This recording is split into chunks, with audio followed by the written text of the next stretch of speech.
Chris Paul gets in, another wide open three. Pierre Cardin. Defers to Booker for the long range. PHOENIX. Phoenix Suns, and you know we up next. Yeah, we working for that championship ring. We the valley, it ain't nothing but a thing. PHOENIX. Phoenix Suns, and you know we up next. Yeah, we working for that championship ring. We the valley, it ain't nothing but a thing. Welcome, everybody, to the Aussie Suns Fans podcast. I'm your host, Gavin, and we are here with Boyd. Boyd, how are you going? Yep, he's got no volume. He's got no volume again, which Always the happens iPhone studio. every single time on iPhone Studio. Nate's back. Nate, how you going, buddy? Mate, it's good to be settled. Sit in the one spot. I think I've been traveling for essentially 6 weeks, so I've missed a bunch of pods and a bunch of games. But it's good to be sitting at my desk again. Were you in Brunei last week or something? Yeah, 2 nights ago or 3 days ago I was in Brunei, and before that I was in Bangkok with work. So the transition to Singapore has been very good for my frequent flyer points, put it that way. Yes, I'm sure it has, and hopefully you'll start to get those upgrades on the flights. And we thought we went big last week, but we've gone bigger again. We've brought in Saul from the PHNX podcast. How you going, mate? It's fantastic. We've been trying to get this going for a little while now, so raps that you could join us. Yeah, of course. No, it's my pleasure. I certainly appreciate the ask, and I'm glad we could coordinate this so I could be on. I appreciate that. Espo's got a lot more time than I do, so that's why he's always free and available to do whatever you guys want him to do. That's why he's been on twice. But I'm a busy guy, so that's how it goes. I got to admit, when Gavin and I saw you in Phoenix, I thought our performance would probably, you'd never want to talk to us again, let alone come on air with us. So. Hold on, I wasn't drinking at that start. Well, at the start anyway, I wasn't drinking because I wasn't feeling well. Yeah, it was. If it was anyone, it was you. Like the karaoke where you got us thrown out.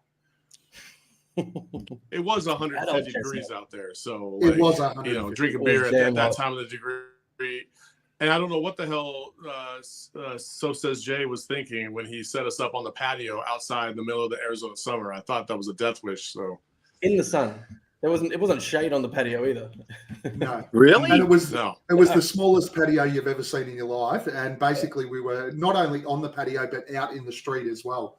Was effectively the only way our group could fit, which was fun. Boyd, dodge traffic. Yeah, exactly right in the car park. Boyd, I'm glad you're finally here. When we do the opening video, you should just log out and log straight back in, because every week you can't hear us when we start talking. I know. Making us look bad, mate. Making us look bad. We'll jump straight in, guys. We've got straight in. Let's go this week in Suns basketball. Look, it was another tough week for us, but it was better than the week before. At least we beat the Warriors. Let's be honest. That was a positive. And out of that game, we, of course, get this. Now, this meme's been altered because that started with Devin Booker. We at least beat the Warriors this week. And I think the positive thing that came out of this week, even with the injuries and everything else, was that this week we were competitive. Yeah? Saul, what were your thoughts? Yeah, again, it might get uglier before it gets better, and they got a win, which was nice. It's nice to see that they could snap I think it was the 8-game losing streak. But they've got some big boys coming up as well. And unless they start getting some guys back from injury, it's probably not going to get any better. They have to play perfect basketball. They have to play perfect basketball right now because they just don't have the horses to be able to compete with a lot of teams. And we saw that again last night with Minnesota. It's tough sledding. I'll tell you what, it does remind you of the dark days. But at least right now, you know that there are horses that just need to heal up and come back, as opposed to in the dark days where there was no savior. Like, this is what it was. There's nothing else coming, and so you just have to grin and bear it. So it'll be okay. I still believe they'll make the playoffs, or at the very least a play-in. Boyd? Yeah, man. Look, shitty week. Like, we should all be prepared for this. We've all spoke about it ad nauseum. It is what it is. We're playing, record rotation minutes for two-way players, and buddy, we've got Saban Lee back on a 10-day contract. We're missing most of our starting lineup, and look, it is what it is. If anything, I just what I am really hoping for is I said it a couple of weeks ago, the silver linings, when we're not perceived as that just a regular season team at the moment. There might be pull a rabbit out of a hat at the end. We might be able to sneak up on some people towards the end of the pointy end of the season. Our draft picks got a little bit more precious, but yeah, look, I'm not expecting anything out of this team past the fact that I'm a fan and I want my team and I think my team's going to win all the time. But apart from that, I know what it is. As Saul was saying, we've got people coming back. I think Cam Johnson might be back next week, from what Stafford was saying in our chat, Gav. But I don't know where that comes from. I think that was off the back of the story about Jay. Who wrote that? Was that Chris Haynes? Chris Haynes had said that he's been in full contact practices, but that was debunked a little bit by what Dwayne Rankin has been told on the road, where Cam Johnson has not been in full contact practices, but he has been shooting and practicing. He just hasn't been in full contact practices. So we don't really know who to believe right now. I tend to lean towards Dwayne because he's with the team every single day. Yeah. And not that Chris is completely wrong, but he might have misunderstood what was really happening. That kind of goes for all Suns media all season, right? We don't know what to believe in regard to any of the stories we're getting. Well, I mean, listen, I think, Dwayne, if Dwayne says it, to me, it's much more stable than anything else, because he is the only one that is with the team day in, day out, on the road, at home. So I give a lot of credence to what Dwayne says, and he's a very respected individual here, and he's got a great sense of what the news is. And so I don't think I've ever seen Dwayne post anything that was, gotcha or, clickbaity or anything like that. He pretty much posts what he hears and what he can confirm. So that's what I would take. Everybody else, not that they're wrong or anything like that, but, if you don't have as much access as you want, you're just like the rest of us, trying to grasp at straws and trying to figure out how to read the tea leaves, and here we are. And I think that's an important one, because I was surprised when I read the Haynes article that effectively Cam was going to come back on this road trip. I thought it was far more likely that it would have been when we got back home. Well, he's going to play. Well, Chris said that he's looking to come back for the Nets game, and the Nets game is the first home game. Oh, it is home which game. I believe is on Thursday. So I still feel like that's way too early, but we'll see. Nate, how did you see the week? Did you get to catch up on any of the games? Yeah, I was doing basically box score tracking while I was at the conference, and then while I'm standing in hospitals between conversations, just on the phone going, yep, that's who the fuck's starting for us? With the starting lineup, was it TC, Saric, Busy, Bridges, and Junior Washington at the point? Yeah. I was a little bit gobsmacked when I just look, the positive of that is that's still better than our starting lineup in 2018. Is it? I suppose we still won a game. So. No, but to Saul's point, we're talking about national media. I remember after some of these games scrolling through the articles, and there was one, I forget where it was, but it called the Suns the biggest disappointment in the league this season. And isn't that true of national media, not to provide any context? Yeah, and I think we've seen a bit of that. And that's are we? Yeah, I don't know. I mean, but listen. But okay, so I would agree with that. Okay, you lost Devin Booker for a good significant stretch. I'm not trying to take that away. But are you not disappointed in the performances of Mikal and DA overall in terms of how they've been able to not grab the spotlight and really take advantage of this opportunity with the team is completely going through those two? There's been times when, DA has not shown up in games. Hell, we saw last night some of the questionable effort. That to me, that's the disappointing part. Is I've been a big DA fan. I want to see DA succeed, and he got the max contract, and I'm disappointed with that. So I don't dispute it. Now there is levels to this, of course, as we always know, but I am disappointed. Maybe not to that degree, not the biggest disappointment in the NBA. I think the Hawks are the biggest disappointment in the NBA because they haven't had to really deal with injury, and they still suck. So, and not only Atlanta, but the Lakers too, who were laid down misere to be in the playoffs now that LeBron and AD were fit. And what are they? The Lakers third, fourth West. Yeah, I know they suck. Well, I know we all know they suck, but national media they still just have 2 starters in the All-Star game, aren't they? Yeah, probably 3. I know Austin Reeves is getting lots of votes too, isn't he? So he's probably a chance to the Kobe style. But yeah, no, look, is our performance disappointing? Yes, it really is. I mean, we're sitting 10th in the West at the moment, but reality is that pre the Booker injury, we were top 3 in the West, and that was with injuries. Silver lining, though, and you touched on last week's pod, and Boyd just sort of mentioned it then. When you look about, we're coming to the trade deadline, was it February 8th, wasn't it? So we're 3 weeks away from trade deadline.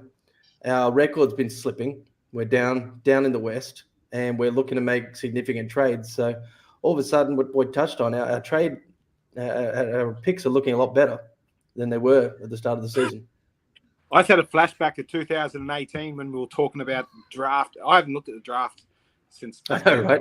but yeah, I just had a flashback. But I mean, I say that in out of one side of my mouth, but I don't know. It's right on the cusp. Are other GMs going to see this the way that some people are seeing it and thinking that it's going to ride out like this for the rest of the season with a lot of injuries and a shitty record, or are they going to see it as they're going to come home strong? The way that I see it, we're going to come home strong and we're going to bounce back into the 6 at least, and make a run in the playoffs. So,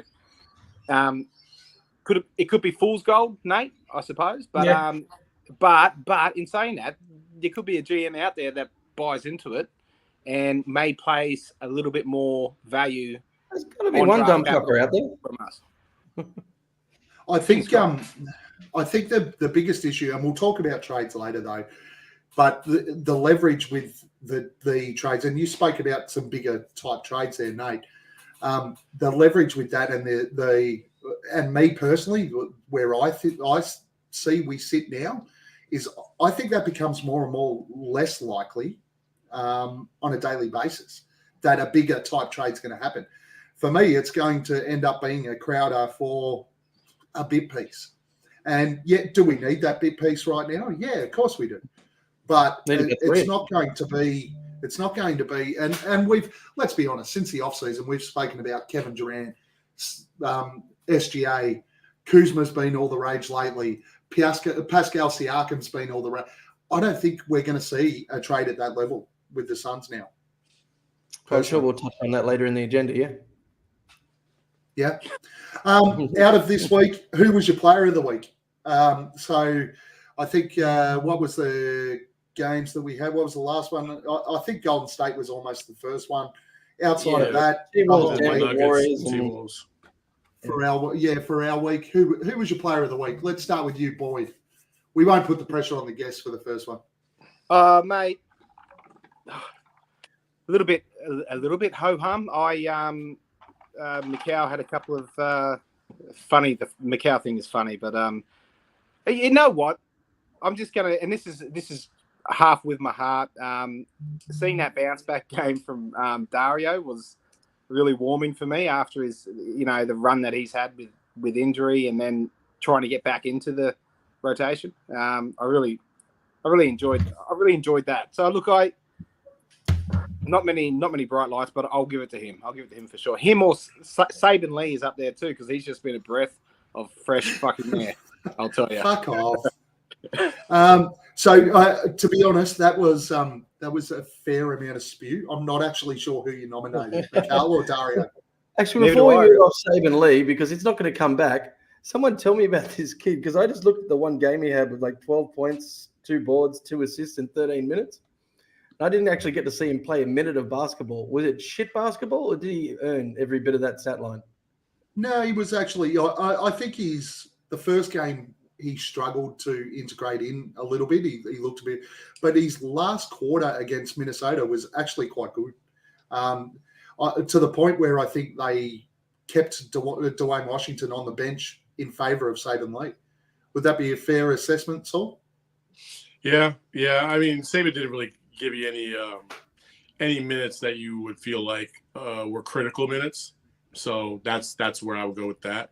But he played well in the times that he had an opportunity, and that's what you want from a guy that's on a 10-day. He's only got a short window to be able to prove his worth, and I think he's taken advantage of every opportunity so far. So that's good. But for me, it would probably be Mikal Bridges, because if it weren't for him, we probably don't win that game against Golden State. I thought the whole team played very well that night, but Mikal was very good down the stretch and hit some key buckets. And and Dario was nice. He's a nice piece, and everybody loves an underdog. And Dario Saric right now is an underdog, like he just is. I know a lot of people are they're speculating on whether or not he would be part of a trade. I think he would have to be, but I don't know if his value is really significant enough to really warrant anything good to come back. I would say the same thing. He's not about expiring, Jake is he? So.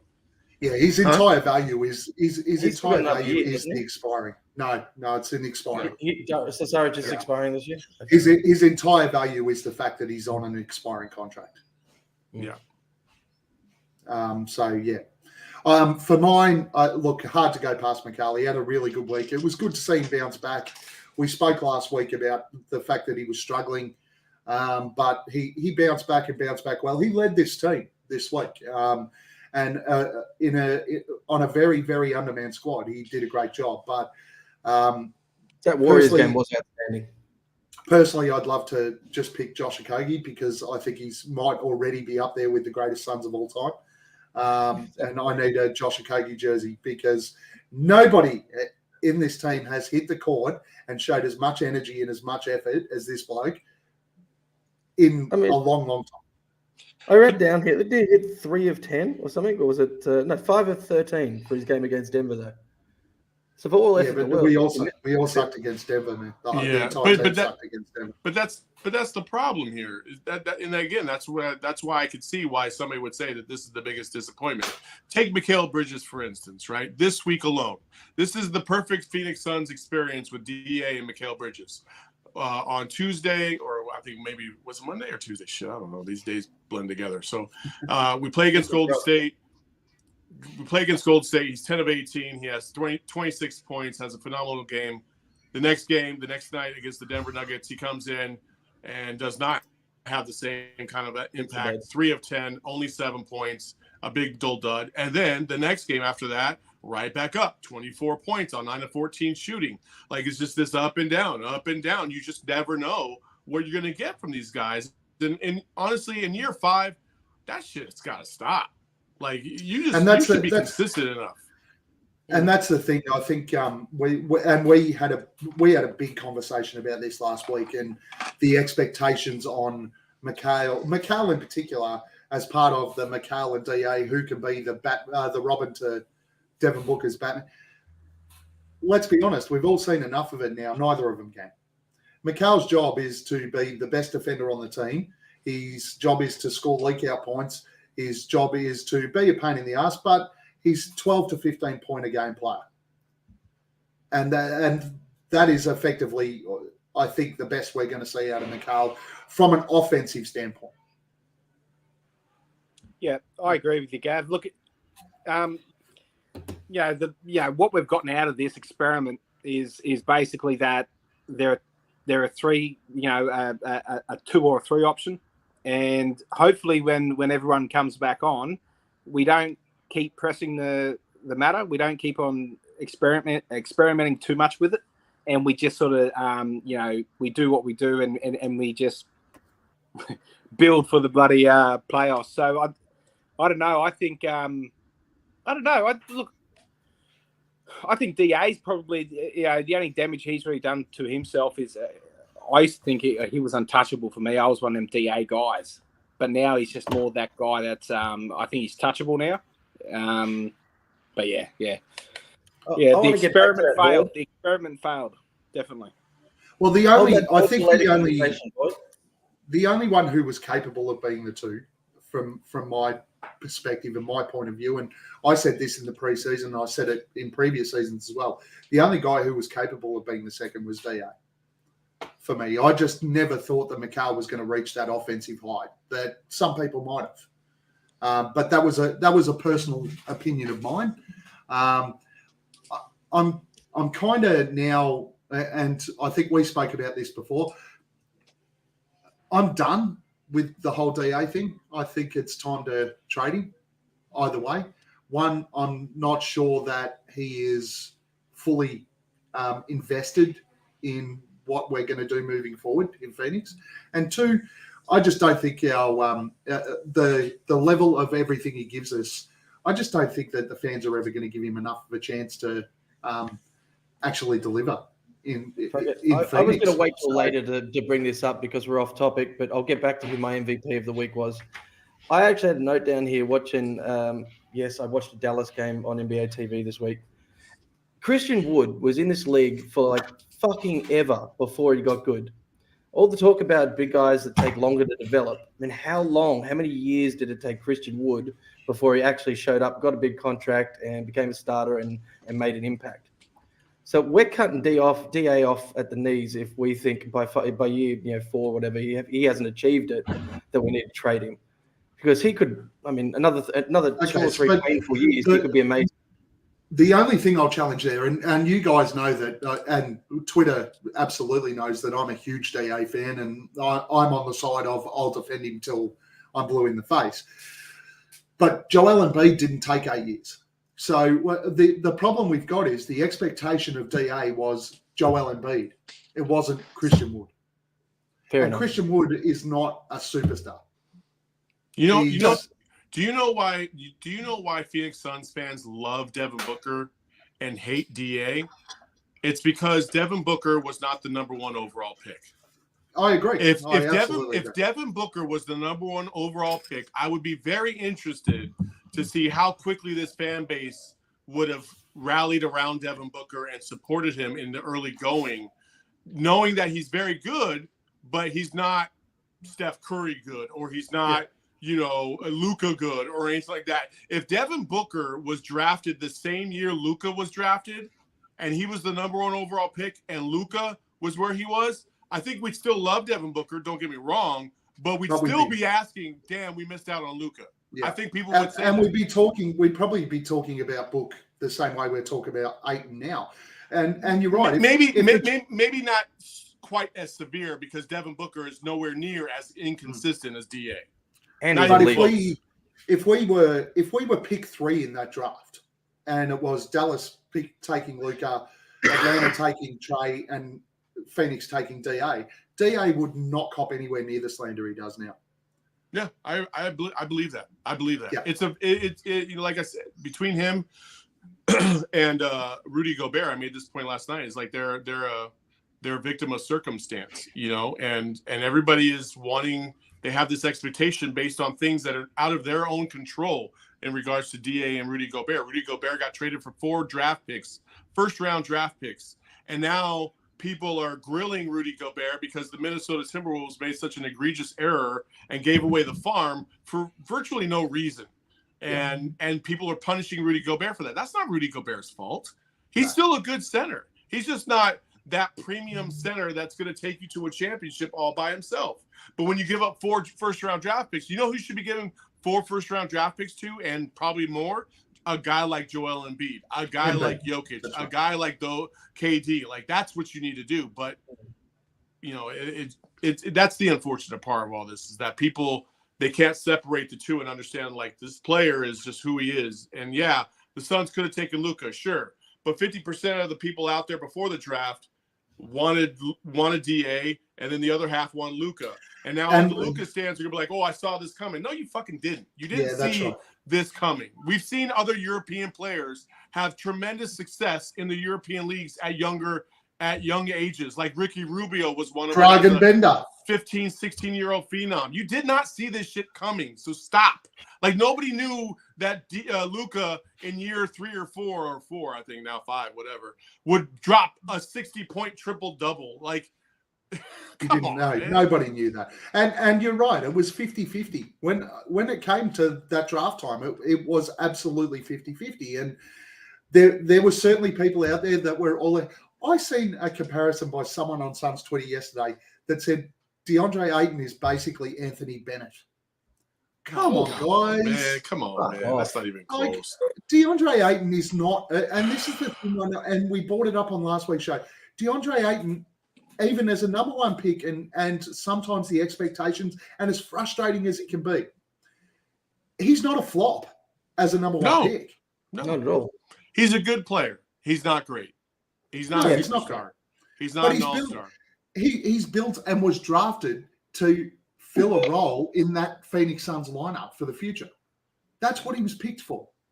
And he has filled that role, and realistically sat back and accepted that role for a long time. One of the problems right now that DA has is the fact that he's not been able to elevate his game past what the expectation is. And, listen, he's averaging 17 points right now per game, which would be about his second highest career high in a season. The first being his second year in the league when he was averaging 18. And then, but rebounding, he's right now, he's on pace to have a career low in rebounds for a season. Like for a guy that's coming off of, the max contract, that just can't happen.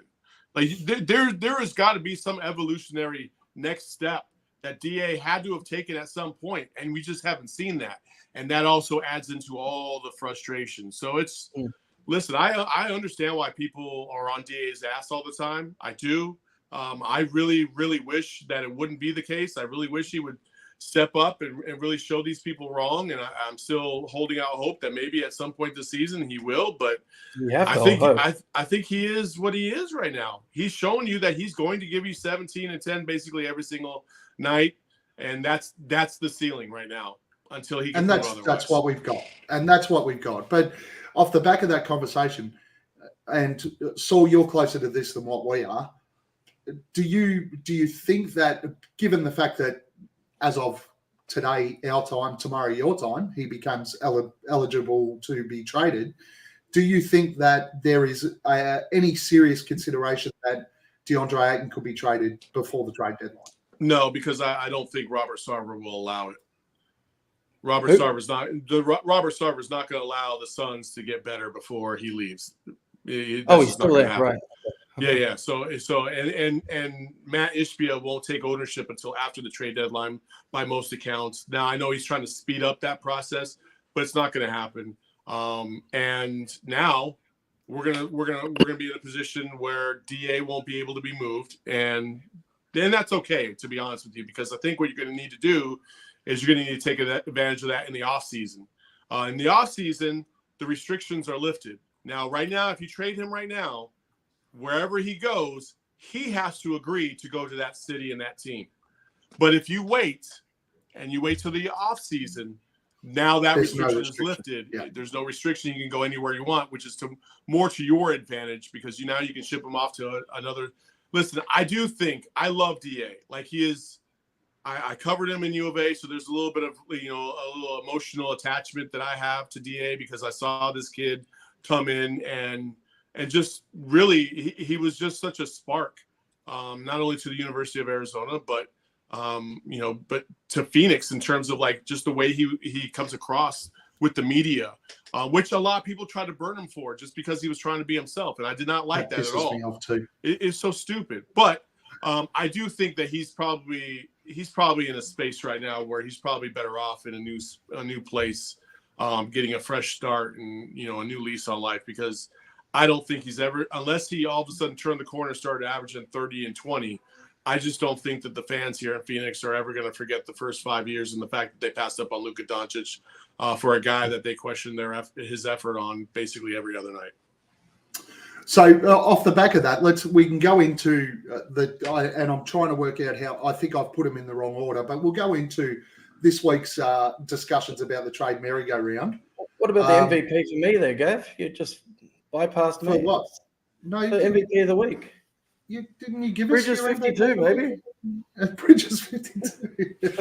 I thought you gave us your MVP. I apologise, mate. That's an oversight on my behalf. This week's trade merry-go-round. So one of the ones I saw today, which is interesting, but I don't think will happen, and it's off the back of what I said before, Saul. With do you think that we'll trade him by the deadline?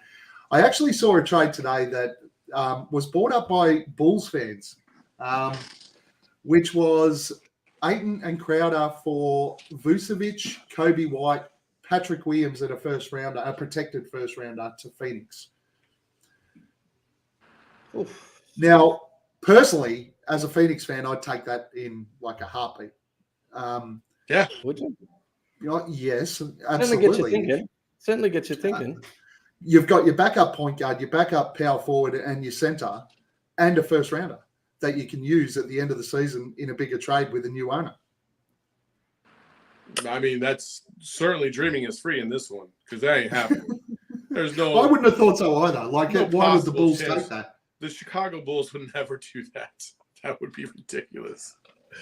Are the Bulls, are they similar with Vucevic as we are with DA? No. I think they'd want to blow it up though. They're almost on the cusp of blowing it up, surely. Yeah.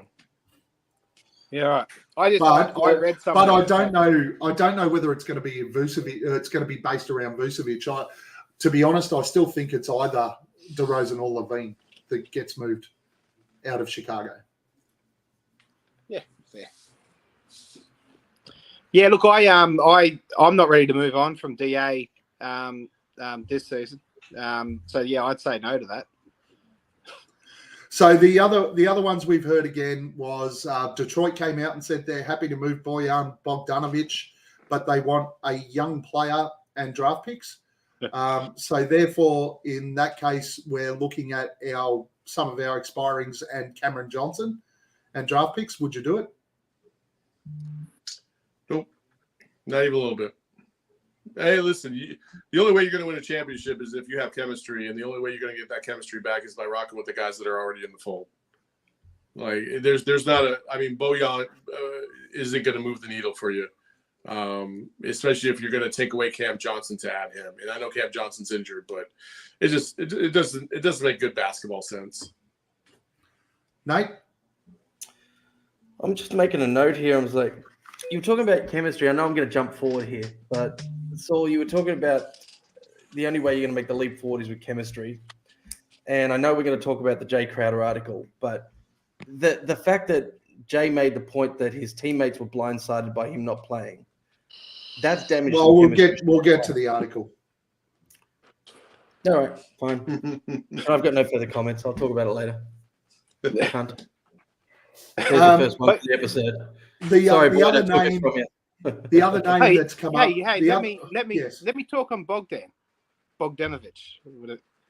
He's not doing what he's doing in Detroit on the Phoenix Suns. He's not getting the burn. He's not getting the usage. It's the marketing discussion we had, right? And the Kuzma. It's fool's gold, is what I'm saying. It comes here and it looks like the numbers look similar to Jay's, and fans turn on him again, and we're down a young player with another 10 years, not 5, in him, and draft capital. So I mean, look, yeah, it looks good right now because of what he's doing in that situation, but it's very much because it's the Pistons, I think. So before I mention the next name that came up this week, we just got a flex bomb. So I am having a look at it. Flex has said, I'm told Cam Johnson, Devin Booker, CP3 and Cam Payne could all be back over the next 2 weeks. We could finally see the actual Phoenix Suns by the end of the month and a Crowder replacement shortly after. There's light at the end of the tunnel. Just got to get through the next 2 weeks. We're not getting a Crowder replacement. I don't know what anybody else needs to hear. Robert Sarver's not going to allow a trade for over $10 million to happen. Like, that guy's still in charge. Like, that's not happening. But it is nice news to see that those four would be back. And if they come back and they play to a high level, like, again, listen, the Western Conference is a shit show. And the Suns are by no means out of this. They can easily make a run. We've seen them do it before, where they can rattle off 12, 14, 16 in a row, and all of a sudden they vault right back up to the top four in the West. Like, that could happen. And I would expect it to happen, to be honest with you. So I ain't worried about that at all. So, why is everyone so convinced, without any real indication from the front office, that Sarver's going to smash windows on the way out? He's just brokered a deal with Matt Ishbia. I mean, wouldn't that be bad for him in the business world if he's just brokered a $1 billion deal or $4 billion scope deal, and then he fucks shit up on the way out? Like, isn't that just isn't? I know that in the NBA world. Let me answer that question, okay? Yeah. Is Robert Sarver has he never stricken you as the type of petty individual to have some kind of vengeance against somebody? Like, well, not someone giving him that much money. You know what I mean? But he's got it. But he's got it. He's got $4 billion, whether he tanks the franchise or he doesn't. Is there still an avenue for Ishbia? If it's sabotaged on his way out, is there still, because nothing's final? But is there still a chance that Ishbia pulls out? The problem is it's not that not making a trade isn't sabotage, right? Unless he traded Devin Booker for Jalen McDaniels. Yeah. And so the reason why is because Robert Sarver is just going to hold fast is what he's going to do. He's not going to make any moves. And the only way Matt Ishbia could get involved is if the league speeds up its vetting process to get him to be the actual owner. But from all indications, that's just not going to happen. So that's why Robert Sarver, and listen, it's a 3-ring circus. And Brian Windhorst talked about this, I think yesterday or 2 days ago on his pod, about how there's a lot of different moving parts in terms of who's answering to who and what's going on. And Matt Ishbia is trying to take ownership, but he can't because they don't have league approval yet. And then Sarver is getting his stuff from Gavin, and Garvin's basically, he can't make any decisions. And James Jones is sitting here like, I got moves that I want to make, but I can't. Gavin's Robert Sarver's lapdog anyway, right? Yeah, yeah, for sure. So again, like that's why this is all happening. The wiggle room for James Jones. And listen, James is, I feel bad for James, because if this is all true and Robert Sarver is not going to want to sign off on anything, then what's he going to do? He can't do anything. There's not one single move he can make outside of signing guys on 10-day contracts. That's the only thing he can do.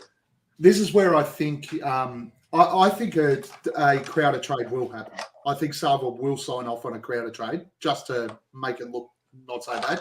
But I don't think it's going to be anywhere near the level that some people might think it'll be. And the next name that was brought up this week was Jalen McDaniels out of Charlotte. I think that's what we're more likely to see. Something at that level, a lower level than a Kyle Kuzma, which is what everyone expects is going to happen at the moment. Yeah, I don't think we're going to get anybody that's significant coming back. So, quick question. Does anyone here know if Matt Ishbia can pull out of this deal now, or is he in too deep? And is it just a matter of time? You're not going to go through this level of background checks and financial record checks and all this other stuff to pull out at the last minute. Because, listen, if you were in Matt Ishbia's shoes and your dream is to own a professional sports franchise, whether you can trade one guy in the year 2023 or not, is it really going to matter in the big picture? No, because now you get to take control of the franchise. Yeah, this year might be a lost year to some degree, but now you have control moving forward. So you don't want to get all the way to the end of the race, and because you don't like the color of the tape, you don't want to finish, right? Like, That's just how it is. And he's not. Again, I don't think Sava's sabotaging the team. Like he's just saying no. To Boyd's point before, Saul, rather than he's not. He's been petty enough to say, I'm not going to sign off on any deal. I'm not interested. But he's not trading Devin Booker for Alex Caruso to deliberately sabotage the team. But he's happy to sit there and go, you know what? Why would I sign off on any of this shit? Not that. No. He's not sabotaging the team, but he is stepping in the way of progress. Yes. Yeah. And that's the big difference. Yeah. Yeah. So the Jay Crowder article, the Chris Haynes one, we've touched on it a couple of times.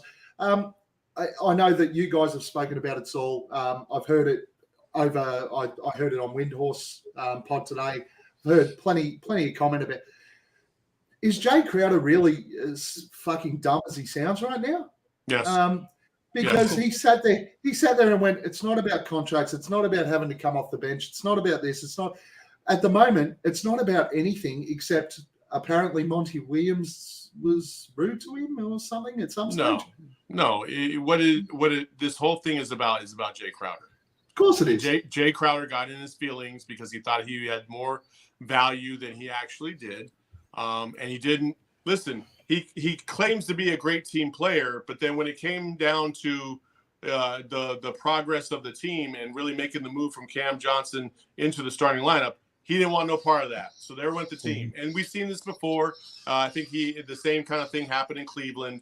And so listen, Jay Crowder has come out of all this as a very selfish individual, and he's hurt his own trade value to a very, very high degree, to the point where you won't be able to get anything a significant return unless you add to the package that you're going to trade Jay Crowder for.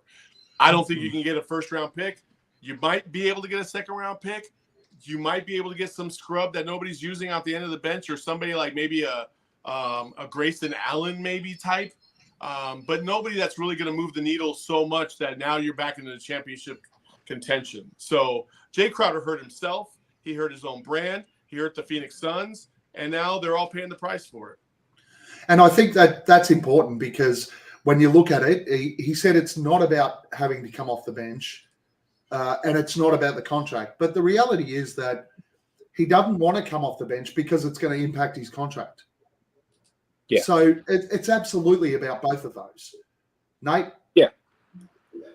Look, I mean, my Chrome crashed. I don't know if my internet's lagging. I don't know if you can hear me, but did you guys touch on Jalen McDaniels when I dropped off as the trade discussions this week for Crowder? Yeah, we did. We brought his name up briefly, but the challenge with that is I think Jalen McDaniels is on like $1.8 million. So if you're trading Crowder, it's I think some of the stuff that I saw was Jalen McDaniels and Rozier with Crowder and some of our expirings and draft picks. I just don't think at that level. Yeah, I just don't think at that level that Sava's going to be signing off on anything there. Right. But look, I said it before. I'm really confused by all the media on the Jay Crowder story. Originally, it felt like he pulled his nuts out, dropped them on the table, and wanted to be the biggest swinger one in the room. As the further it goes on, it feels like someone took a little pen out and started slapping those nuts on the table and made him feel a little sore about it. So I'm gonna hold that opinion until someone comes out with something a little more solid to say no, it was someone else's fault. Boyd. Yeah, look, I don't agree that it's a second round pick situation that we're at yet.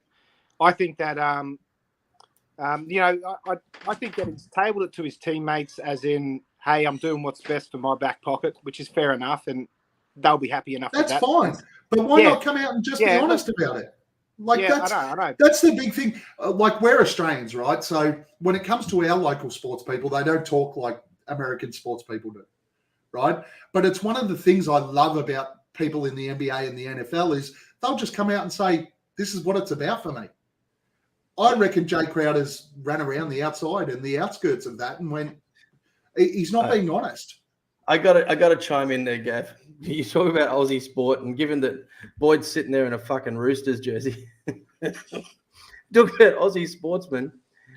One of our Aussie sportsmen got caught on camera pissing into his own mouth in a fucking toilet. Came Todd out Carney. and apologised just to keep his own fucking job. He's like, I shouldn't have done that. It was really poor performance, but I'd really like to keep my contract. He plays rugby, NRL, mate. No, like they're fucking morons. People who play that sport.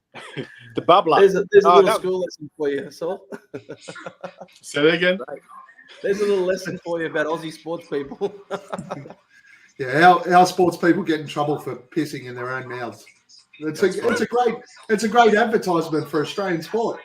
They called it a bubbler. There's even a nickname for it now. The bubbler. The The bubbler. Richie, please, will people stop fucking bringing up Kelly Oubre Jr.? No.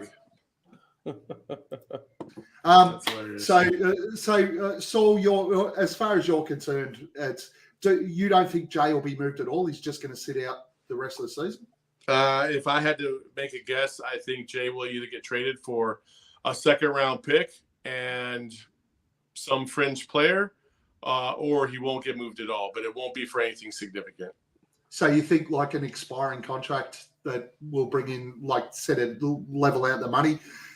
I'm just trying to think of what teams have got space to actually take on his contract.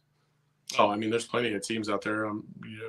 We can go down the list. I mean, Miami would be interested. Cleveland might be interested. Like, there's plenty of teams out there that would like to bring on a Jay Crowder for sure. Yeah, but what do they give back? Like, I know there was talk about, Miami's over the cap, right? So. They can't give us a Gabe Vincent on 1.8 million.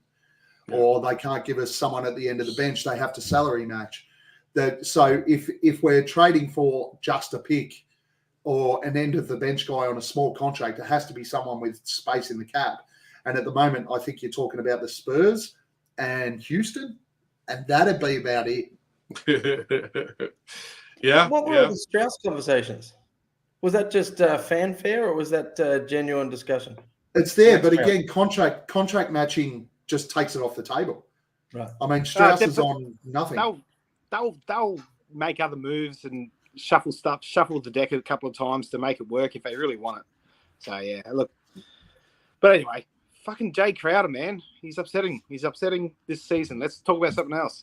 All right, so on the court after I bought his fucking jersey last year. I'm so stoked that the only Valley jersey that was available was Jay Crowder. And Jay Crowder 99. The one thing you said to me in that Sun shop was, I'll be fucking pissed if I buy this and this fucker gets traded. Yeah, he said that. He didn't get traded. He just fucking refused to play. That's great. Couldn't happen to a nicer prick. Saul, you touched on this before. We're at the halfway mark, right, of the season, effectively, just past the halfway mark. The Western Conference is a fucking, it's a head case at the moment. The Suns 2 weeks ago were top 3 in the West and now sitting in 10th. What are we? 8 games behind Denver. Forget them. But realistically, if what Flex was saying before and we come back and we go on a 10-game winning streak, we might be back in the top 4 again, the way the West is balancing and shaping up at the moment. How do you win, or how do you position yourself in the West this season? Just get to the top 6. That's all that matters. Just get to the top 6. Nothing else matters. Just avoid the play-in, and you'll be happy. You can face whatever comes your way. And if you get to, let's just say you get to the 6th seed, right? Okay, now you've avoided Denver in the first, probably most likely. I don't even know who the hell would be number 2 at this point, but you're most likely looking at a rematch with the Dallas Mavericks, maybe the Pelicans, someone in that range, which honestly I'm okay with. I want to see it again. Yeah, I'm okay with that. The Grizz are second at the moment. So if you finish 6th right now, as it stands, you'd be up against the Pelicans. If you finish 5th, you'd play Sacramento. Well, that'd be all right. But I don't think the Kings are going to hold on to 4th position in the West. What about their history says that, Gav? I just want to say, if you see me freaking out here in the next couple minutes, it's because all of Phoenix is about to burn down because our hopes of getting Sean Payton as the Arizona Cardinals head coach might go up in flames because of what the Chargers are about to do. So What are the Chargers about to do? They're about to blow a 27-point lead in the fourth quarter. Oh, they are. Oh, wow. Yeah. So anyway. Yeah. Okay. So the Suns at the moment 21-23, 9 games behind Denver, but 2 games basically. 3.5 games behind Sacramento, who's in 4th. And this is how crazy the West is. Like, I understand that everyone's panicking, and the last couple of weeks have been really bad, but like it takes a 10 game win streak, and you're almost back in like sort of the top 4 or 5, 6 in the Western Conference. It's crazy. How many times do we do a 10-game win streak last season? A few times, right? Well, pretty much the whole season. Yeah. But and that's the thing. I think, Saul, you mentioned before, we've got and sorry about this, Saul, but Coda Kid, Cardinals going to lose Sean Payton. He's got some great bombs and some acid tongue, I tell you. The way this season's panning out at the moment is it's going to be peaks and troughs. And I think that realistically, outside of maybe Denver and Memphis, everybody else from 3 to 10 is going to be able to flip and flop just based on how much luck they have from injuries and what sort of win streaks they can get. Now, if we're getting a full side back in the next sort of 2 weeks, we've just got to hang tough. If we can pinch a couple of wins over this period and stay within that sort of 5-game range, we're still well and truly in the hunt. Yeah, absolutely. Listen, again, you just had to manage this this portion of when Devin Booker was out, and unfortunately, they did a pretty piss poor job of managing it. But you also learned a lot about your team. I will say this, and I think that's the bright side of this is like, listen, when James Jones gets to that offseason, I don't think he's going to be sitting there thinking, oh, we have a 64-win team and I feel pretty good about our chances to run it back. No, fuck no. You got a internal development. Yeah, you got a rundown point guard. You got two guys that are good but not great on offense. They do a lot of other things too, and defensively they're okay, but there's just so much that needs to be worked on. You got to make moves in the offseason because we've seen this story before if you don't. So I think it's actually a good thing in the long run for sure. And if we don't do anything by the deadline, we still have all those assets in the offseason, which is going to be a real positive.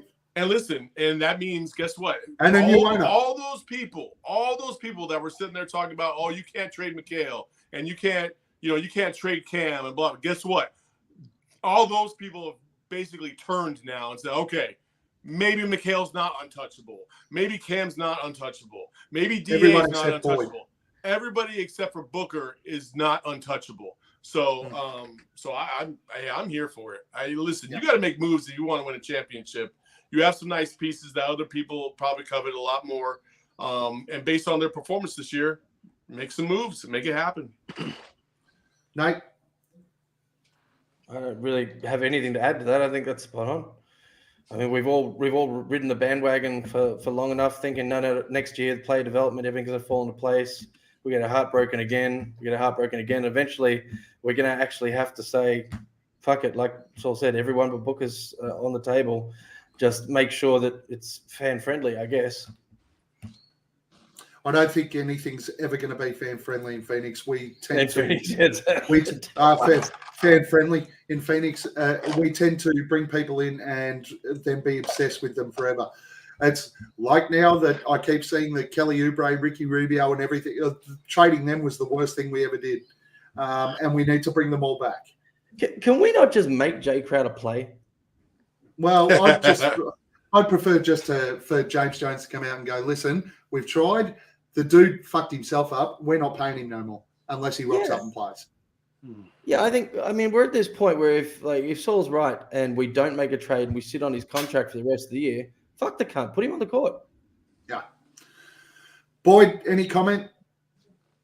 Yeah, now look, let's just keep getting some reps into this bench. And when we that is a positive, is that the bench is getting reps.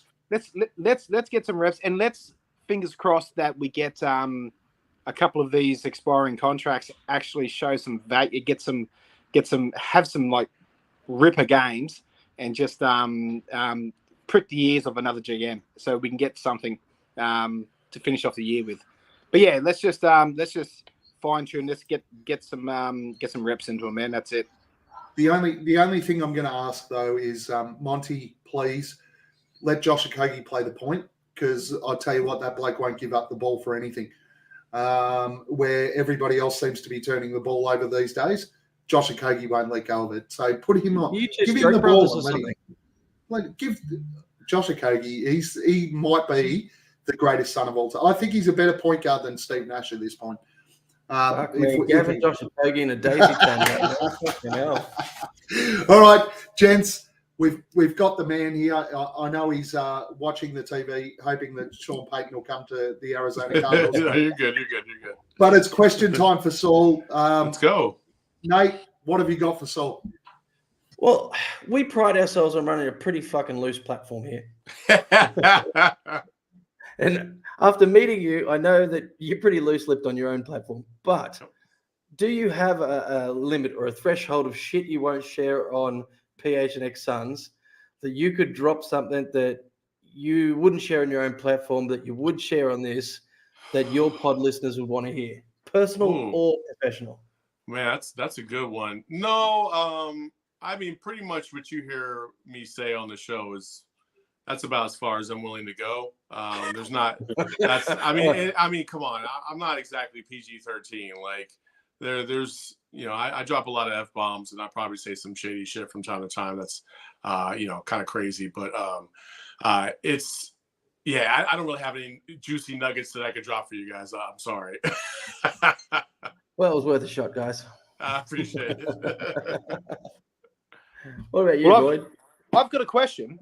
I listen to PHNX, your post-game shows, as much as I can. Not always live. I generally, when I'm out doing errands and shit like that, I'll pop it on and get as much into me as I can. But I just noticed the other day when you were talking about KD, you were it sounded like you were flaming the people reporting, and I just thought initially, I'm thinking, fuck, he's had enough of Flex from Jersey, he's fucking done with him. But look, I'm just asking because I don't know. I'm not saying that there is, but was that just the reporting in general? Because it was from multiple sources. No, it was definitely in the reporting in general overall. Like so many different outlets, and so I mean, it felt like every other day somebody was like, the Suns are in contention, and so I'm told, it was a lot. And listen, like Flex is awesome because of what he brings he gives a lot of people a lot of hope. And his positivity is infectious, and a lot of people really, really love it. And he and I are good friends, and we text back and forth every now and then. And so yeah, there's definitely nothing about that for sure. Yeah, cool. So we've heard from Espo on the creation of PHNX. Mm-hmm. From your perspective, I would love to hear what Espo said. Basically, Espo said that you came in and poached him, and no, that's not what he said. No, that's not what he said. He basically gave the background that is DMVR the original? Well, yeah, it is the original, yeah. And that you guys, he was approached and spoke to you as well, and it sort of developed from there. Give us a background of how that all happened. Yeah, so he he and I were on the Sun Solar panel for a while together. I had not poached, but I brought them over to Fox Sports Arizona for a little period of time, and then I joined the show at that moment as well. And we had a meeting with DMVR, and I just didn't feel like it was going to go anywhere. We spoke with Adam Matas, and who runs their Nuggets show, who I love, but in that conversation, it felt like it was probably like wishful thinking. And then lo and behold, 3 months later, and Espo and I had started moving forward on our own podcast network. Like we were already in the move. So Leah Merrill, who does our Coyotes, she was going to do Coyotes for free for us. Jesse Freeman, who does our Diamondbacks, he was going to. Okay, sorry. We just hit the field goal. I fucking won a ton of money. Let's go. Woo! Anyway. Did you just win money? Dude, I just won hundreds of dollars. Yeah, right. Nice. I thought it was in the toilet. I thought I had no chance. Oh my god, this is so phenomenal. Anyway, so we were gonna have it was called the Dry Heat Network. So there's the nugget. You asked me earlier if there's something that I've ever shared on the show if there's a threshold by which I'll share things on the show. There's the nugget. We were gonna start the Dry Heat Network. We had logos. I got an LLC for it already. But then DNVR came out of the woodwork, and that the rest was history. And to Espo's credit, if it weren't for him, none of this would probably happen, because he said, he basically told them, like, hey, before we start this, you got to talk to Saul first, because I need him to be on board with this, or at least get the opportunity to be on board with this before we can move forward. So I respect Espo tremendously. He has a lot of Espo is a very he's got a lot of character, and he wears his heart on his sleeve, and he's one of my best friends, and I love him to death. And if it weren't for him, this opportunity would have never risen. So I'm forever grateful to him. But he did fuck up by telling them that I should be his boss. And here I am, and I'm his boss, and it's fucking funny every single day. I'm like, did you realize that you were getting them to hire me to be your boss? So I probably, I mean, it's all managing up. Yeah, but he and I work so well together. It's truly a vision of two in terms of how we run PHNX, and he runs the content side, and I try to stay out of that lane. And I run, kind of the logistics side of everything on our end, along with Max Simpson and stuff like that. And I think we all do a great job of working together, because it truly is a whole team effort to try and get these things done on a day-to-day basis. And so yeah, that's how it all came together. And it really has taken off in the market, right? Like it's I check out all the stuff on YouTube, everything like that, and obviously I join a lot of the live shows. You have your events, everything like that, but it's how long is just over 12 months you've been going? Yeah, so about 17 months now, 16, 17 months now. We launched in September of 2021. Yeah, and it is taken off a lot. I think it was kind of a slow build at first, and we all hoped that we would see faster results. But I think what has happened is that we've hit a nerve here in the Valley with people that absolutely love what we bring to the table, and that we're not scripted. We don't have team partners, so we don't have to really worry too much about what the teams think about what we're saying. We toe the line as best we can, but the beauty of this is that when there's an emergency pod to be had, guys like you are in our chat. You get a forum to speak your mind. If you drop some money, you're going to be, you're going to have your comment read. And there's other comments that are read, obviously, that are not just super chats. But it's an avenue for everybody to be able to voice their fandom, and that's what we're trying to build. And it's been fantastic to watch grow. And all of a sudden, I tell you what, these last couple months, numbers have started to really take off for us, and we have huge goals for the end of the year, I'm excited to see if we can reach them for sure. So just off the back of that, before you go, so Saul's excitement. So the Jags kicked a field goal to win the game. Is that what happened? Yep. Just for those in the chat that might have had no idea, or those listening on audio. How many hundreds did you win, Saul? I think altogether I won 245. That's about $800 Australian, right, Gavin? not quite that much, mate. But it's getting there. Go, Nate. Hey, so when we were eating chicken wings, you and tell me if I'm speaking out of school here. You can shut me down. We were talking about the potential for something relating to a bar. Yes. Yeah. Still in the works. Still the plan. We kind of hit a hiccup with our with the venue that we were trying to get after.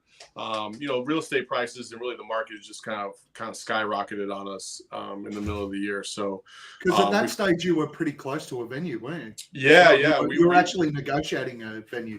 Yeah. We were pretty close, but unfortunately kind of fell apart, and which is okay. We want to do this the right way.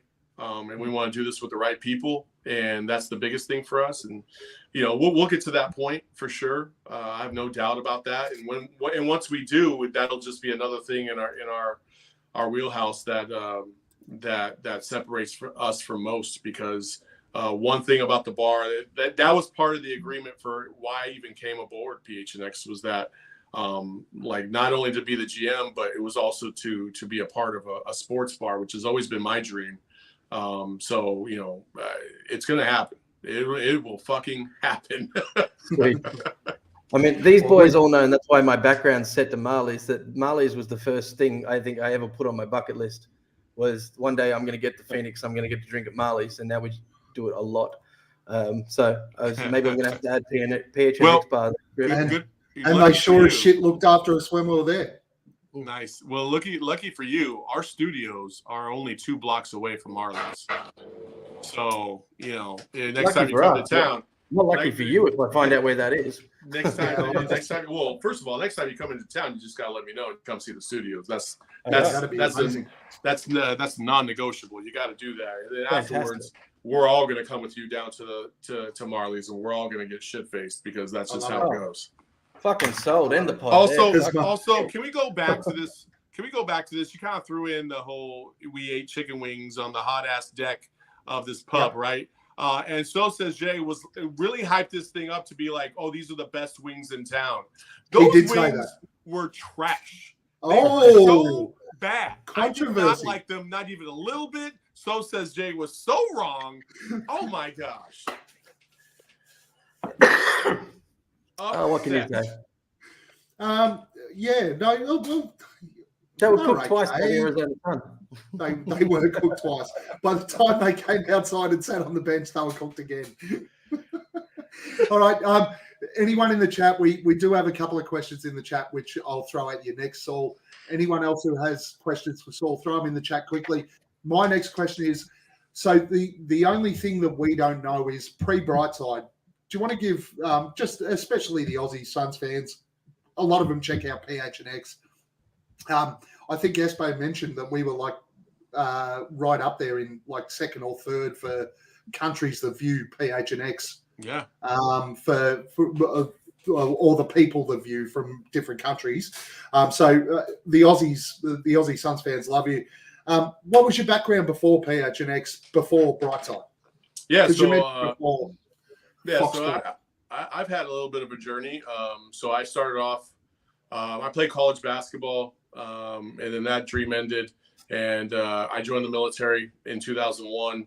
I was in the military for about 12 years. Most of that time was spent as a drill sergeant.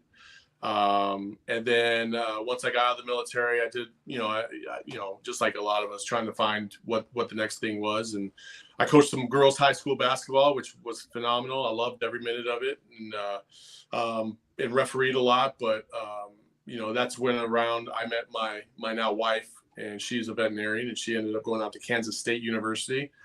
So I went with her for a year, and I worked in the athletic department. It was fantastic. I wanted to get back closer to my kids. I moved to Tucson, Arizona, went to the University of Arizona, which is the best school in the world. And then that's when obviously I met guys like DA and other players that have played in the NBA, Larry Markkinen as well. And then I applied for a job with Fox Sports Arizona while I was getting my master's thesis done. And luckily enough, I killed the interview and I got that job, and I was their digital content manager, running everything on the digital side of things. And that was phenomenal. I loved all the people there, and I loved my time there. They changed over to Bally Sports, which I was not a fan of. And that's not because of the people that we still had in-house. It's more because of the infrastructure that surrounded us and how dysfunctional it was. And so when I got this opportunity, I couldn't balk at it. I was just really looking forward to this, being able to put your own team together, and also, working with people that you really adore. And I gave Espo credit for making PHNX happen, but honestly, I'll give myself credit, because my first year at Fox Sports Arizona, I kept seeing Espo's name pop up whenever I was doing a Suns game, and I was like, who the fuck is Espo? I don't even know who this guy is. I reached out to him. I said, hey, for whatever reason, I don't know why, but maybe it's divine intervention. something's telling me we should meet up and we should have lunch together. Let's do that. So we did. I paid, of course, because Espo never pays for lunch. And we just sat and talked, and I got to know him a little bit. And it wasn't earth shattering or anything. It was right around Christmas time. And we just stayed in touch. And then when the opportunity came about, we started working together, and here we are. So that's a little bit of my journey. That's awesome. An important question that Nate won't ask, but I will. How did you end up with, like, how did you bring Lindsay and Gerald and the rest of the team on board? Yeah, so I know that you FaceTime Lindsay for Nate, but so Lindsay, gentlemen, she was so unprepared for that. So Lindsay came aboard. Listen, I just really felt I did not like the ways that she was let go from the Suns, right? And so I knew if there was an opportunity for me to be able to work with her, I would, and I would try. And I tried multiple times, but listen, Lindsay has a life, and she has bills to pay, and she's just like the rest of us. And so working for free sometimes just is not in the cards. But when this opportunity came about, and I was like, oh, I can actually pay somebody. I reached it. She was the first person I reached out to for the Suns. Gerald was already in the fold. Espo had already gotten Gerald into the fold, so I didn't really have a say on Gerald. And if I look back on it, I would not have changed anything. Gerald has been phenomenal to work with. Gerald low-key has a lot of great ideas, and he's a real creative individual. And it's been interesting, and it's been fun to watch him grow because he's very much, he wants to be taken seriously as a reporter. Which is what it should be, right? Like that's his bread and butter. That's what he wants to do. But he also does other things, and I can see him pushing himself to do more creative things, getting more into different levels of creativity in terms of the digital media space that I just love to see. And Lindsay, I tell Lindsay all the time, Lindsay and I are basically the same person, except she's her and I'm me. So it's and we butt heads, but I love it. I absolutely love it, and I love Lindsay to death. She probably doesn't even realize like how much I really adore her and love her, because it's just one of those things where I don't want to always hear my opinion, and I don't always want to think that I'm right. And she's one of the few people that will push back on things that she thinks are not right. And she'll also guide me. Sometimes I have a bad show, and sometimes she's like, hey, listen, like, your energy is infectious, and when you don't bring it, sometimes the show suffers for it. And I need to hear that from time to time, no matter how tired I might be, from show to show, doing the day-to-day grind. Like, yeah, you better fucking find it before you jump on that show, because you guys expect it, everybody else expects it. And so it's humbling, but it's also very rewarding to work with individuals that push you to be your best self, like she does for me. So it's been tremendous. And I think that makes the show, right? Like the pre-game and post-game shows, they just get better every single time. And I think it's those sorts of things that drive that. Yeah, absolutely. So we have a question from Richie. Can't spell your name, but does Saul piss himself laughing at Gerald when Gerald has the camera so close to his face when he does those 1 minute hot take news things in the Suns gym? No.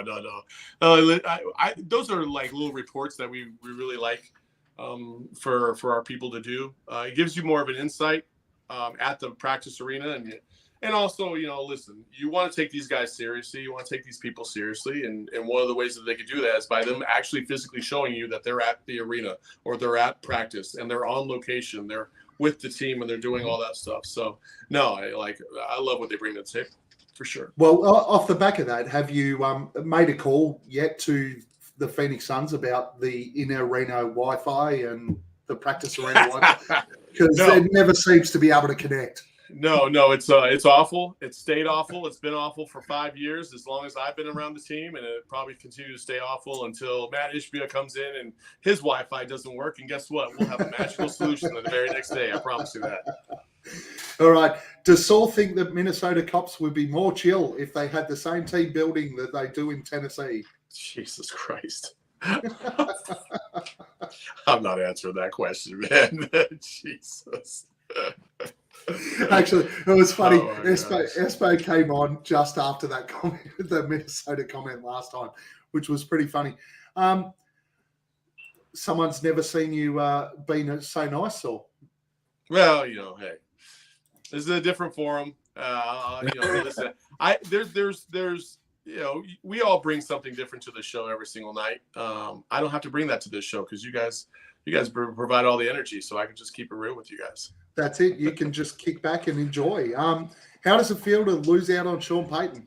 We haven't lost yet, Coda Kid, so you better stop it. But this money is going to make me feel good when I leave, so we're good.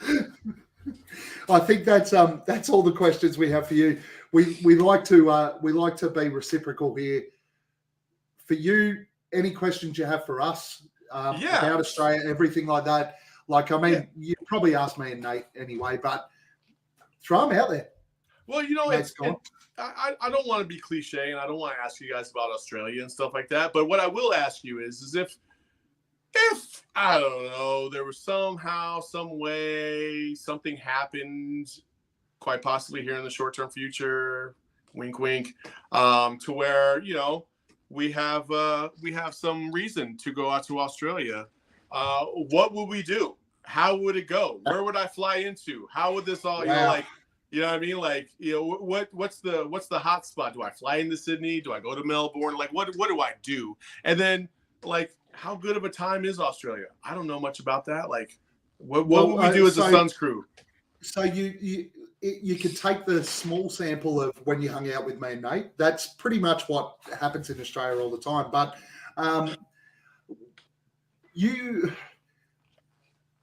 okay, so I think Jock played basketball in Melbourne. So if you came down here, Melbourne's a great place. Look, to be honest, Australia's a great country, right?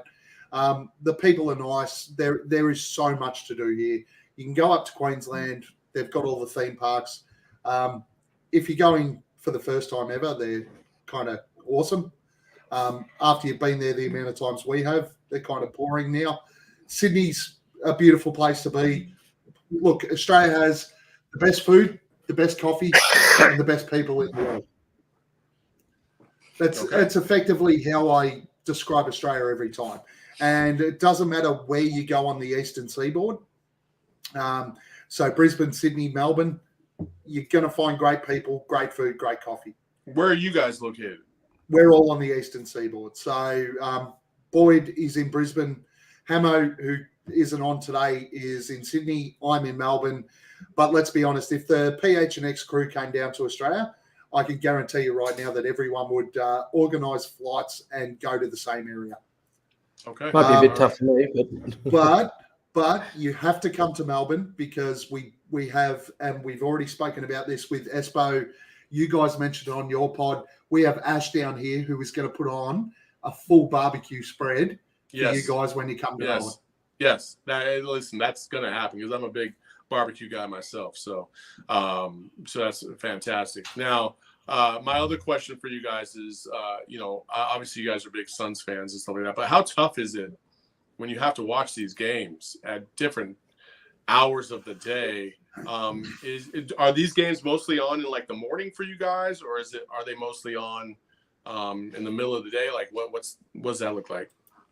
It's generally middle of the day for us here. Okay. In Australia, it's games in Phoenix go sort of between 12 and 2 start times. When they have the early games on the East Coast, they're 7, 8 in the morning. But yeah, generally around that 12 till 2, gents. Yeah, not quite as lucky here in Singapore because I'm 2 hours behind you. So I moved over here, and now all the games are between 8 and 10 in the morning. Okay. So who's your? Why the Suns? Like, who? I want to go around the table. Like, who's that guy that when you first watched the Suns, you're like, I love this team because of him. Who was all it? Three of us have one each, and they're all different. Nate, you can go first. Mine's Dan Marley, favorite player of all time. Dan Marley. Yeah. All three of you? No. We're all different. We're all Okay. different. Yeah, they're here at the round table. So years? What year, Nate? When for you no. Oh, we're all 90. We're all 93 Suns guys. It's all the 93 team. Yeah. Okay. Yeah. Boyd, What about who you? was your guy? Charles Barkley, 92 Olympics. And I said this last week. Shane Heal, the barking up and down the court, the fiery encounter. That's when I started looking for Suns content. And yeah. Uh, Okay. Is it? So for me, it was the year before the 92-93 team, and it was KJ. And we've said this a couple of times on pods and whatever else, but effectively in Australia, we got 2 hours a week on a Saturday of NBA content. So it would start 10 a.m. Saturday morning, finish at 12. The first hour was NBA action, and then we'd get an edited game between sort of 11 and 12. So the first game I ever seen was actually a playoff game, Phoenix and Seattle. Okay. And I watched Kevin Johnson play and went, this guy's awesome. Everybody else in my crew barracked for the Bulls, the Lakers, the Celtics. I didn't want to follow suit. I watched KJ and went, that's my guy. And Beautiful. started following the Suns. Beautiful. So I got a quick story. So KJ was my favorite too. KJ was my guy. And the first Suns game I ever attended with my dad, I got to see the Sonics play at the old Veterans Memorial Coliseum. My dad just happened to know who John Lucas was, because apparently they used to smoke back in the day, and they didn't smoke cigarettes. And so we went down to the court, and John Lucas sees my dad. My dad sees him. They hug, and we got to sit like 8 rows behind the Sonics bench. And after the game was over, I went up to go get a souvenir, and I saw this Kevin Johnson poster, and I was like, I want this Kevin Johnson poster.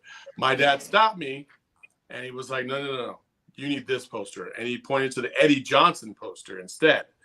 And so he made me buy an Eddie Johnson poster. And now, obviously, like, I have a great relationship with Eddie Johnson. We have some news coming out this week that might be Eddie Johnson related, just so you know. Right. So yeah, it's pretty cool. And it's just, I tell Eddie that all the time. I tell him that to his face, that he was my second choice. And so, you know, it's great. I love him, and I love the Suns family. Like, I've met Tom Chambers. I haven't met Charles yet. But I've met most of the guys off of that team, Dan Marley and stuff, and they've all been phenomenal people. So are you heading to the reunion game against Indiana? Yeah, I might have to. I don't really want to miss that one.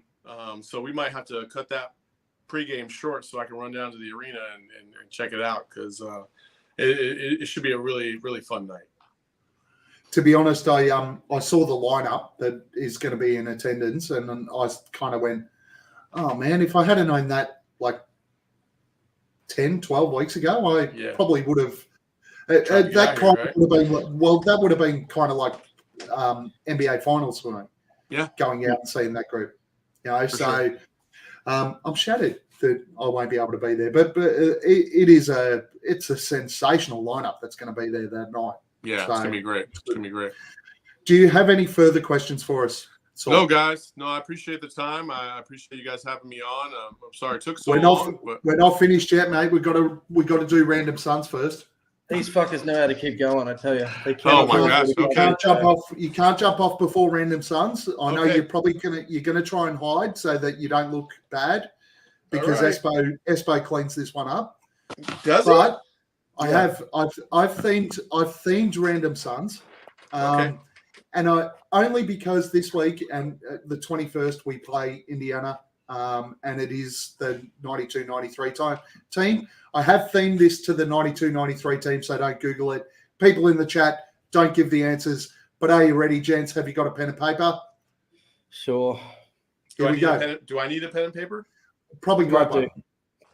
Okay, hold up. Go grab your phone and just jot the names down. I got you right here. You'll probably get all 4 anyway. Okay, go ahead. All right, here we go.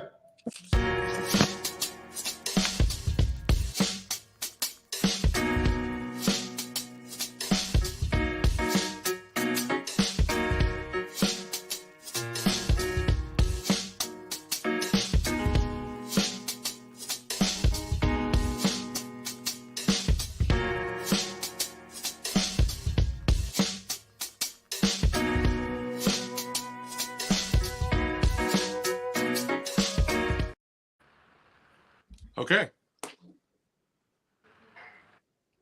The third one was probably the most difficult. All right. So I dropped a bit funny there. All right. Who was number 1, Nate? I got no idea. Boyd. Nah, fucking didn't get it. Saul. Nigel Knight. It was Nigel Knight. Well Who done. was number 2, Nate? Let me go with still no fucking idea. This one is easy. That was probably the easiest one. This one was so easy. I'm under the weather. You know that. I'm having a rough morning. I didn't get any of them. Oh, seriously? I'm with Boyd, man. I've got question And marks. this is Wow. what got me into the Suns. Saul. Richard Who was it, Dumas. Saul? Richard It was Dumas. Richard Dumas. Come on, guys. You're making us look bad. Who was number 3, Nate? I think I've already told you. I don't know. This one was tough because I want to say it looked like a younger Tim Kempton, so I went with Tim Kempton. Oh, Boyd? No, Tim's a don't know. legend too. It was Nice Tim guy. Kempton. It was Tim Kempton. Kempton. Let's go. You two are terrible. Oh, And you've who never was the answered 4th any of one? these, Nate? have The fourth one was easy. Let's go. Hey, Let's who was the just fourth let one? Saul go. Who was want me the to go? no? Who was the? Oh, Boyd, do you know? No. No. Okay, Saul. Gerard Mustaf. It was Gerard Mustaf. Let's Yeah, fucking so- go, baby. 4 for 4 4. and Let's 0. go. And you two are fucking woeful. 0 from 4. Let's go. Hey, That's I'm if you had embarrassed. Hammo here, it'd be 3 for zip. Yeah. You should be ashamed. This is the 92-93 Suns, and you couldn't even get Richard Dumas. Well, I'm actually more upset about the Tim Kempton one, but you know. Well, Tim Kempton, Hilarious. I am very disappointed in you two. Disgraceful. You have absolutely embarrassed us as Australian fans right now when we go, oh no, we're all right. We actually know shit. Hey, gents, I would kill everyone in this room for a drop of sweet beer. So, Homer, please feel free to tell us anything. who do you want to have a beer with, Nate? I want to have a beer with Mikal Bridges so he can fix this fucking jersey for me. NBA.com are useless, so I figure I'd go to the man himself. He could probably make it happen. Plus, he's had a good week, so it'd be a good session. Boyd, who do you want to have a beer with? I want to have a beer with Justin and go out and try them wicked chicken wings that you were talking about before. Oh, the shitty twice cooked chicken wing. Yeah. Chicken wings. I'm a chicken guy. I love chicken. I love Justin. I do, but that was a bad take. You got to do it in June too, Boyd. You got to do it in June. Yeah, You got to do it when it's 42 degrees outside and fucking ridiculous, and sit on the balcony. Saul, who do you want to have a beer with? Ooh, man. If I'm gonna go Suns, I would say DA. I want to get inside his head, find out what's really going on. You know what I mean? Like that's the guy I would want to do. But if I had to just do anybody, like honestly, I want to have a beer with Matt Ishbia. Let's find out what he's all about. You know what I mean? How hard does he go? Do we take shots or do we just sip on a beer for an hour? You know what I mean? Like that's what I want to know. Like it. I'm with you. I want to have a beer with Matt Ishbia, but only to ask him what sort of clauses he put in the fucking sale in order for him to step in and get trades done. Yeah. Because surely if you're buying a fucking team, you'd have something there. Look, that probably leads into our last segment. Time for the flog of the week, and trust me, they are ugly, very unattractive. Google their face when you're done here. Who's your flog of the week, Nate? Clutch points. They are renowned for terrible reporting, and you can be guaranteed if you watch another week or read another week, it's going to get worse. And when they put CP3 and all the Jay Crowder trades this week, fuck clutch points. So that's my flog. Boyd. Come back to me, mate. Oh, Jesus. So, Grayson who's your Allen. flog of the week? Because he pissed somebody else off again. This time, one of these days, he's going to catch a two-piece. And I hope I'm there to see it. Who did he piss off this week? I missed that. I think it was against the Pacers, or I forgot what game it was, but he pissed somebody off again. It was just a scuffle because he did another dirty play, as he always does. Fairly standard. Love him on the Suns right now. We need someone who could fucking give it a cheap shot. Honestly, yes. I 1,000,000% agree. Mongrel. Yeah. Boyd, who's your flog? Yeah, sorry, it left my mind. It's the hosts of that. Is it the Timeline? Really, really good following. A lot of good stuff on there. They've got a lot of good factual, statistical things, but they've been going after DA for a while, and it's really. I see their stuff, and they just get a lot of people jumping on their bandwagon, and I don't like it. I fucking hate it. So, yeah, the Timeline. V Hill and Cooper. Okay, yeah. That's I reckon that's your third flog for the Timeline. Is it? Yeah, I'm pretty sure it is. Yep. Okay. Yeah. Solid. That's some solid work. My flog of the week is actually I don't really have a flog of the week this week. I haven't paid attention enough. No one's really pissed me off. It might be because I keep turning Twitter off because they just keep hammering DA and everyone else. No, actually, my flog of the week is the Suns Jam session. Ooh. Only because I told them they would be.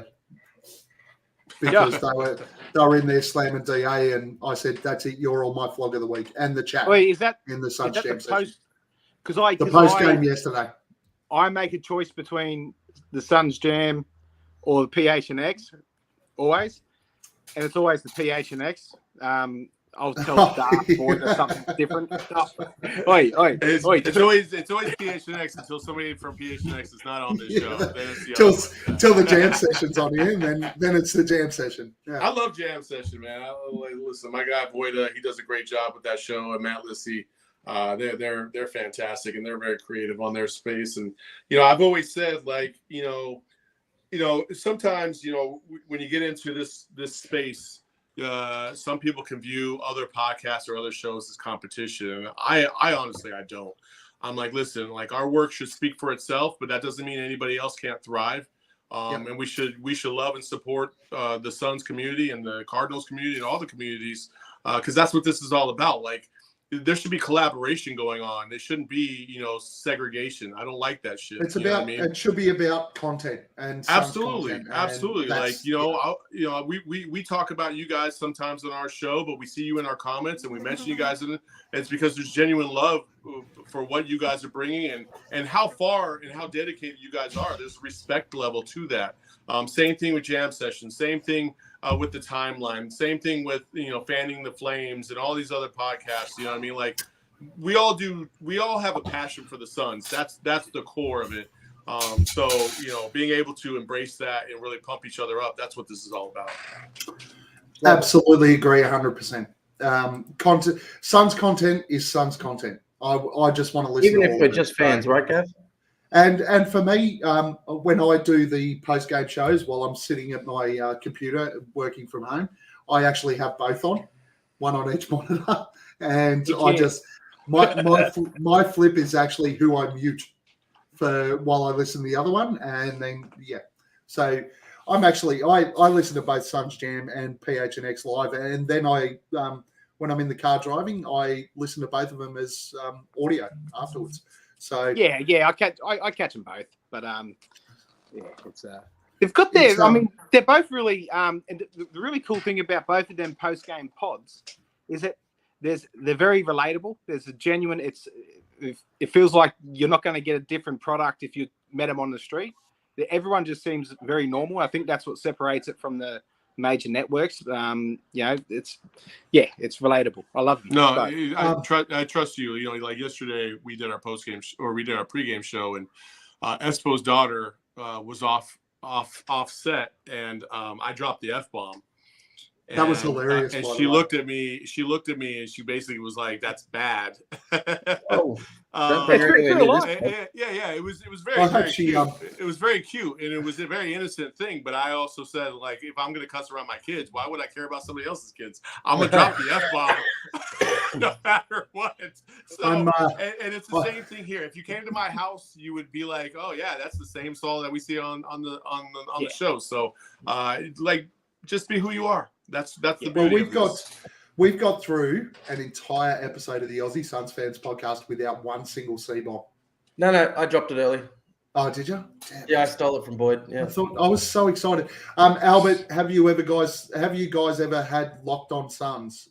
Have we had them on the show? No. Have we listened to them? Yes. But we're not allowed to listen to them because Locked On Dub said we're only fans when we're not allowed to have podcasts. So I don't listen to Locked On anymore. They're banned on my list. Sorry, David. So petty. Now, this is a good question for you, Saul, before we sign off. When are you confirming the Ultimate Suns podcasting free agent for a show with PHNX? And by the Ultimate, we're talking about Coach Fallen Founder. I don't know who Coach Fallen Founder is. Have I ever met him?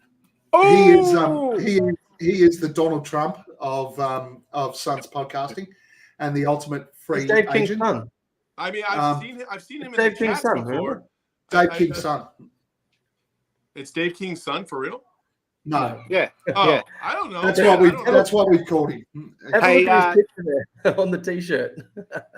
Well, that's funny. No, like, listen, I've seen him in the chat before, and I love the fact that he has a passion for the Suns. I'm sorry, Coach. If we ever meet, I apologize if we've met. Listen, it takes me at least 5 or 6 times to meet somebody for me to actually know who they are. So if we have met in person, I apologize. I just have a bad memory, so please don't hold it. And Coach, it's only because I played Saul this before. I played this for Saul beforehand, and he's very upset that he wasn't mentioned. Who are my Phoenix Suns best friends? Actually, great question. It's got to be John Voida, Matthew Lissy. Dave King is a very good dear friend of mine. That Gavin guy in that one country. And that Justin Nizwabli. I don't know how to say his name, but they're all great people. Show the picture for the audience. Who are my...